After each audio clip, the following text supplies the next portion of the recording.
পবিত্র রমজানের শেষ বিকেলের তৃষ্ণায় প্রাণ যখন ওষ্ঠাগত, তখনও ফুটবল পায় অদম্য মুসলিম ফুটবলাররা। একদিকে পেশা, অন্যদিকে ধর্মীয় শিষ্টাচারের অসাধারণ এক মেলবন্ধন ফুটে ওঠে সবুজ গালিচায়। তবে বিশ্বের অনেক লিগেই রমজানের সবচেয়ে বড় নিয়ামত ইফতারের সময় বিশেষ বিরতি দেয়া হলেও ফ্রেঞ্চ লিগে দেয়া হয় না কোনো বিরতি।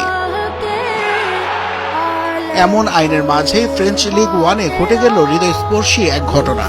এফসি নতে বনাম লে হাভরে এসির ম্যাচে সতীর্থদের ইফতারের সুযোগ করে দিতে ম্যাচের ৭৪ মিনিটে হ্যামস্ট্রিং এর ইনজুরির অভিনয় করেন খ্রিস্টান ধর্মাবলম্বী গোলরক্ষক অ্যান্থনি লোপেজ।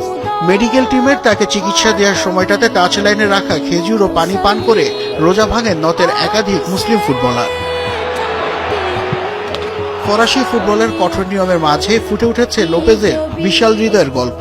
এই গোলরক্ষক ততক্ষণ পর্যন্ত ব্যথায় কাতরানোর অভিনয় করছিলেন যতক্ষণ না পর্যন্ত তার সতীর্থরা ইফতার সম্পূর্ণ করলেন। আর এই নিবেদন অসাম্প্রদায়িক মানসিকতার অনন্য এক দৃষ্টান্ত হয়ে রইল। ফরাসি ফুটবলের নিয়ম অনুযায়ী ধর্মীয় কারণে খেলা থামানোর কোনো সুযোগ নেই, যে কারণে লোপেজকে আশ্রয় নিতে হয় এমন কৌশলে। যদিও ফরাসি লিগের এই নীতির সঙ্গে অন্যান্য প্রতিযোগিতার ঢের পার্থক্য রয়েছে।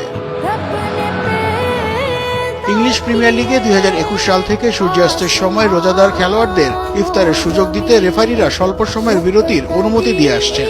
রোজার সময় প্রিমিয়ার লিগে গোল কিক কিংবা থ্রোইনের মতো স্বাভাবিক বিরতির সময় খেলোয়াড়রা টাচ লাইনে গিয়ে খাবার বা পানীয় গ্রহণ করতে পারেন।